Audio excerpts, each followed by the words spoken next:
today's senator, and for him to go there is unfortunate. And that's why we must begin to have conversation about our democracy, about the conduct, about what we need to do as a code of conduct for people in public offices, where when you blatantly come on to spew lies and misinformation, there should be consequences. But I'm sure we're going to get there.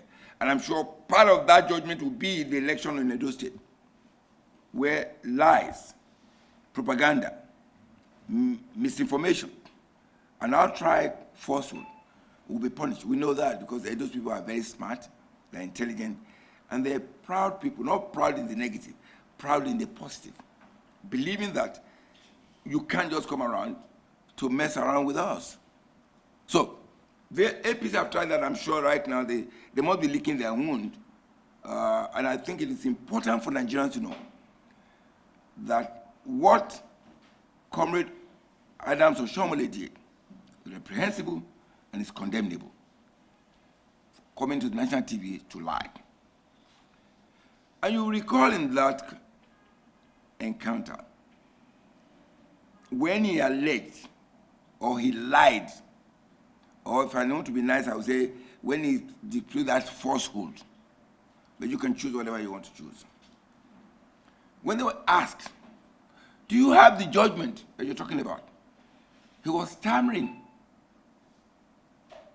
He was stammering because he has no answer. And sadly and painfully, he admitted that, yes, I don't have the judgment. Because there was no judgment like that. But he thought he could not, because the anchor of the programs was smart and said, prove this statement you made. And he had none. We can say to you categorically that the Court of Appeal that he referenced did not in any way disqualify or even made any mention to the idea of disqualification of the candidate of the AP, of the PDP, Dr. Asue Ighodalo. What happened? And in any event, we have the court judgment here. This is the court judgment, the Court of Appeal. And the judgment was rendered on the 22nd day of July. And just for emphasis, I'll just read a particular part of that judgment to you, which was the last concluding part of it by the presiding judge. It says, in view of the resolution of all issues, all issues, and I will come to the background of that, for determination against the appellant, it follows that this appeal lacks merit and it ought to, and is hereby dismissed. I'll give you a background so you understand why. The Philip Shuaibu and others went to court to challenge one, the nomination, the outcome of the primary election that produced Asue Ighodalo. In addition to that, they claimed that he had no voter's card, which INEC has since confirmed that he has. They claimed that people were disqualified or prevented from voting. And they claimed that the certain actions of the committee allocated illegal votes to him. And that's why he succeeded. At the court, the main issue was that in court there are processes. You can either go by writ of summons or by originating summons. And so that was challenged. On the basis of that, when the court, at the lower court by Justice Omotosho, ruled that you have no locus because you did not participate in the primary election. Because that what gives you locus. If you did not participate, you become what we call in law a busybody, a medusum interloper. And so the court ruled that. So he appealed to Court of Appeal. And so the issue at the Court of Appeal was that you could not have been able to go to court because you didn't participate. Therefore, your appeal failed. So the issue about voters' card and all of that, which of course INEC has independently confirmed to be okay, was not before the Court of Appeal. So when Oshiomole was struggling and stuttering and stammering on TV, he did not understand these facts.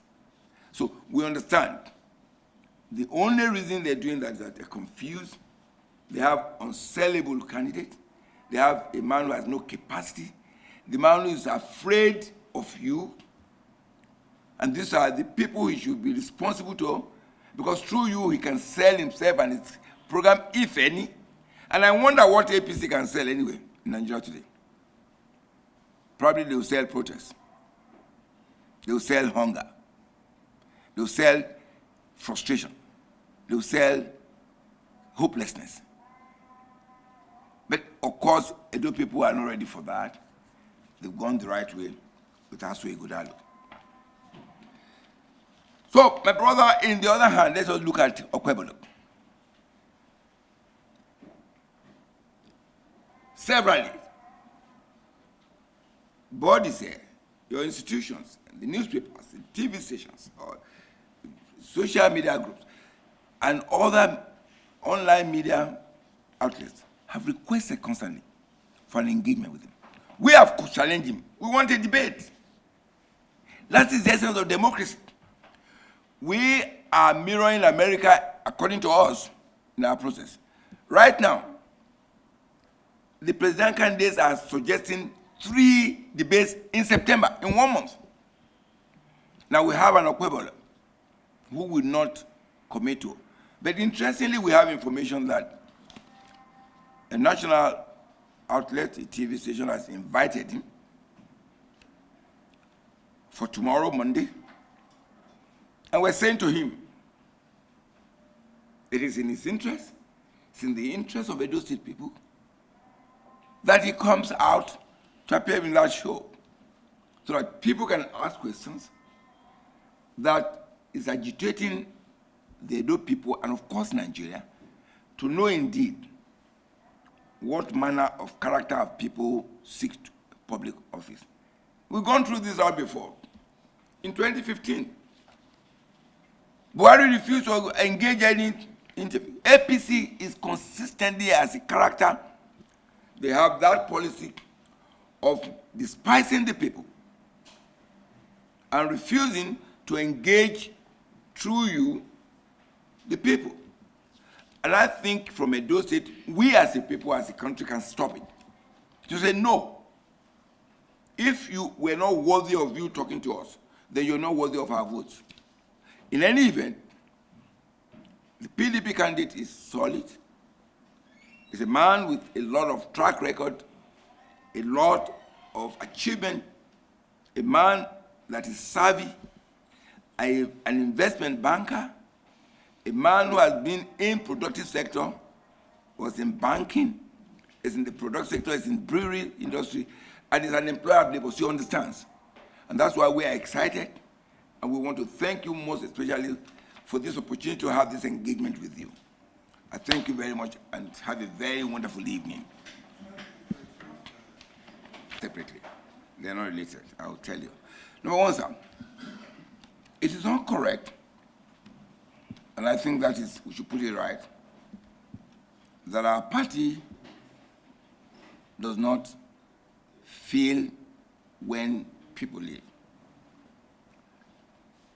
But we are a party, and we're guided by our programs, our policies, our manifestos, our own mission and vision. It is not correct that we said in 2023 that, no, they can't go. I don't know where you're getting that information from. I have always said to you that when you do reconciliation, now, I'll give you an example. Israel and Hamas are embroiled in some crazy, nasty war right now. But they're talking behind the scene. They don't come before the clear light to talk, right? We're hearing about negotiation. That is the, when human nature, when human interests and aspirations are involved, that's what you do. Sometimes you succeed, depending on the parties. Why is America getting frustrated with Israel and Hamas? Because even though they think they should have some kind of deal, some people are looking difficult for it. So it happens too in party politics. You make effort at leadership level, and you find the gladiators refusing to see what you can see. So it is incorrect. Secondly, when you come to Edo, we have made effort. We believe that. And this is very important for Nigerian politics and for those of us that seek public office. You cannot only be a party man when you win election. You can only be loyal to your party only when you win the election. And I think that should be a message for the country. People have lost. There are politics without principle, politics without conscience. Because you don't win now, that doesn't mean the party should die. And so that must be emphasized. So when people don't win a primary election or any election and they said, we're leaving the party, I don't think a party should be blackmailed to begin to say, oh yes, they are important, because not one man is a party. It's about people's view. And in the people's view, it's in your interest to stay in so that you can achieve your own aspiration and objectives. So, in Edo State, irrespective of what you consider now, because of the candidate that we have, what do you speak to the APC people that are coming in? I just referenced somebody who said in church, I said, we have only been giving water out. Okwebelo didn't say anything, no. I'm paraphrasing that man. And said, how do you market a hard copy in the digital age? Don't forget, Asue is savvy, he's compliant, he's Asue Ighodalo, O2, that is oxygen. Okwebelo is carbon dioxide. That's why we can see.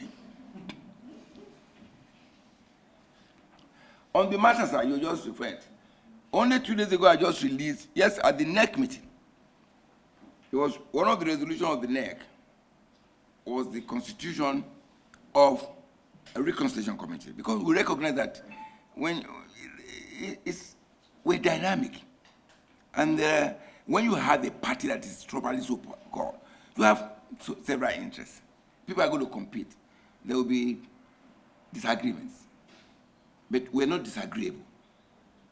We like when we have this conversation, because that's what helps the party to grow. So we can grow from there and improve on our processes. So we set up that. It was approved that we set up. But again, there must be consultation.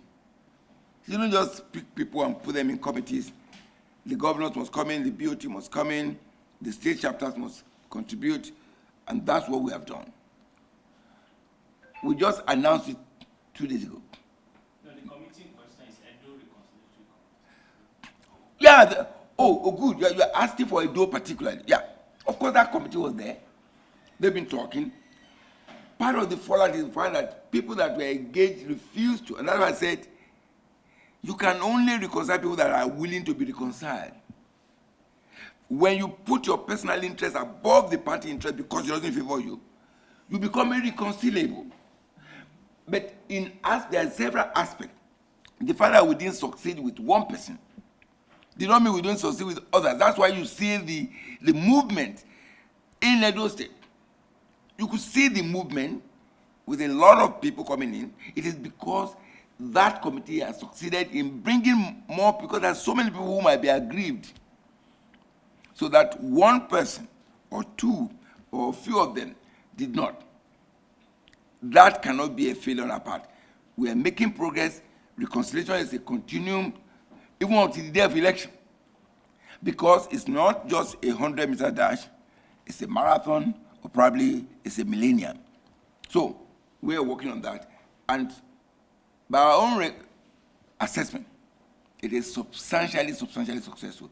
That's why you find the kind of movement you find. And that's why we're not only reconciling with ourselves, we're reaching out to other parties. And that's why you find prominent APC members. Who knows? Because one, they are Edo State true bonds, and they know there should be success beyond party, and that there should be hope, there should be opportunity for people in Edo State. And they've seen that it is only the PDP candidate that can provide that. Notice, and this is very significant, it is only PDP that is campaigning today in Edo State that you can connect with, that is palpable, that you can feel.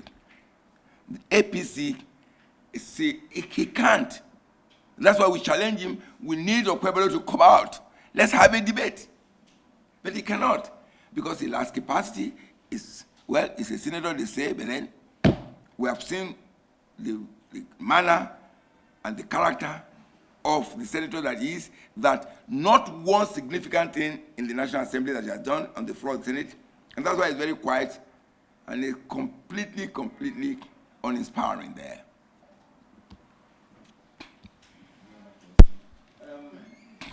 No, it's not a question, but I want to know when you will be addressing the issue of the... Again, I can tell you something. This party has made statements clear, right? And it is in the interest of the federal government to ensure that that state is at peace. Not only PDP saying that, many other people have said that. It's very important. We said it, and we're re-emphasizing that the tenure of those that have expired local government cannot be extended. Cannot. That is the law. That the tenure of those local government exco's had expired. I do know as a fact today that there are processes in Rivers State to have local government elections. So the expectation from our perspective that the state will do that which is important, which is necessary to have that in place. So we are confident, sir. When we have those processes completed, there will be no excuse for her to have the kind of imaginary tension that are created. Okay? Running a party can be tough, but we're up to the task, and that's why we're saying we believe that that concern that you have raised is being sorted out because the State Electoral Committee of the body there in Rivers, they're working around the clock to ensure that we have an election. And when they have the election, of course, the local government will be constituted. But again, we should appeal to the federal government to ensure that they do not create an environment that gives impression as if there are more to that as to allow the people of Rivers State to enjoy that dividend of democracy that goes to the grassroots under the local government administration. Yes, sir.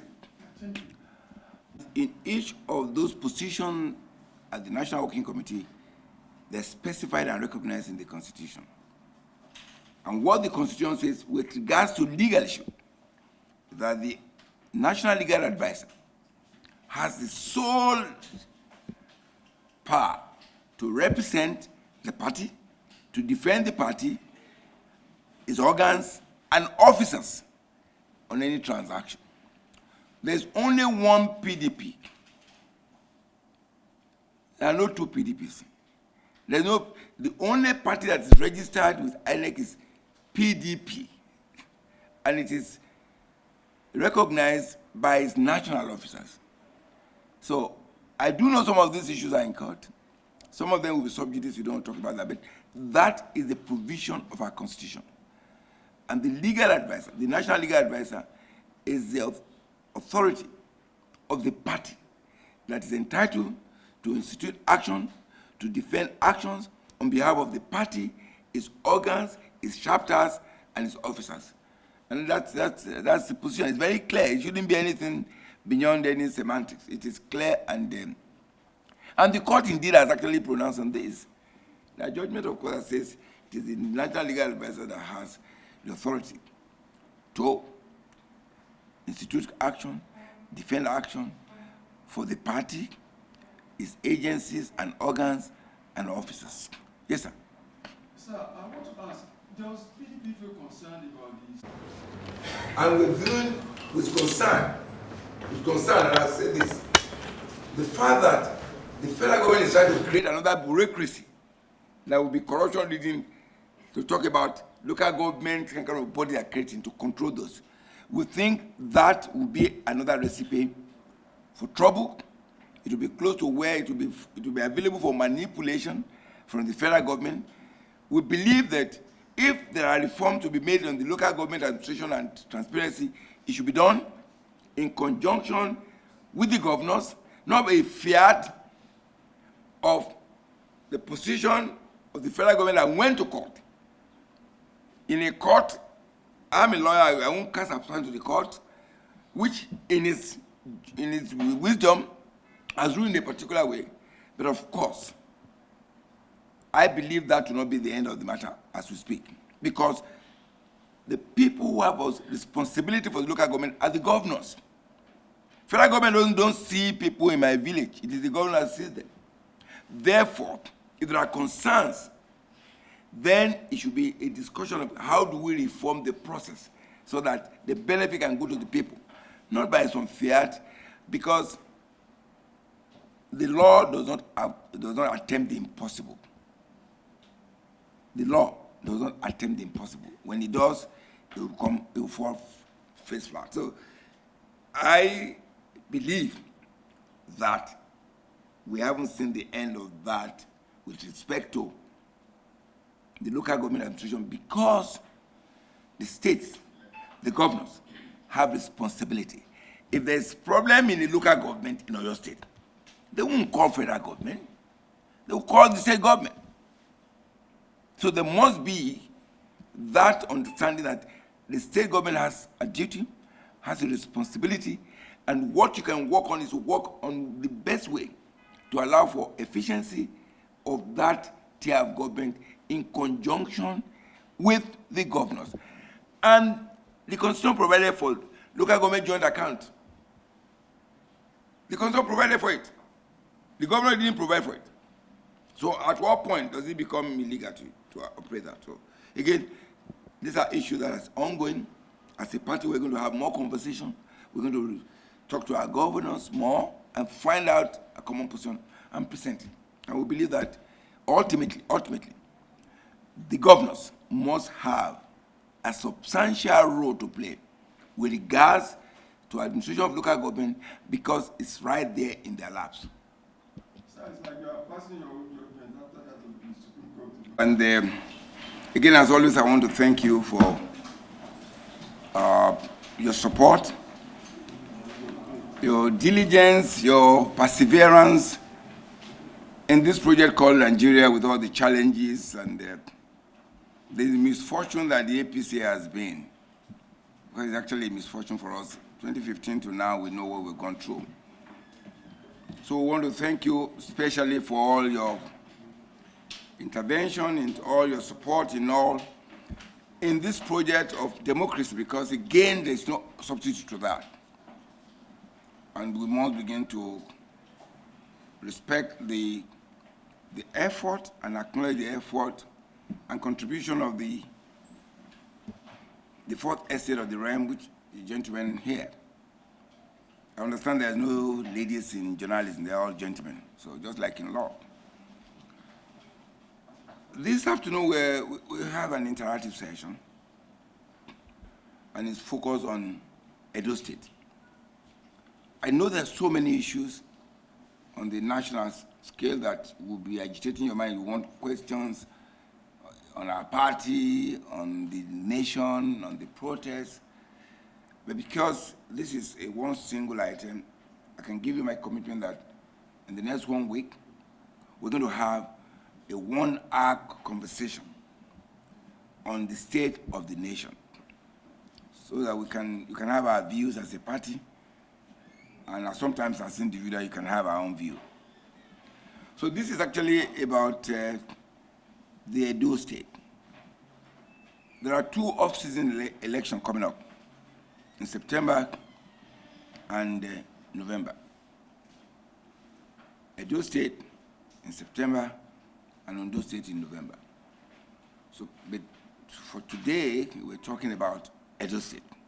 So that we can engage you and you know exactly what we're doing in Edo State as a party and know the state so that we can clarify some issues that, of course, is pending. You are aware now that the Edo State governorship election is coming up on the 21st of September.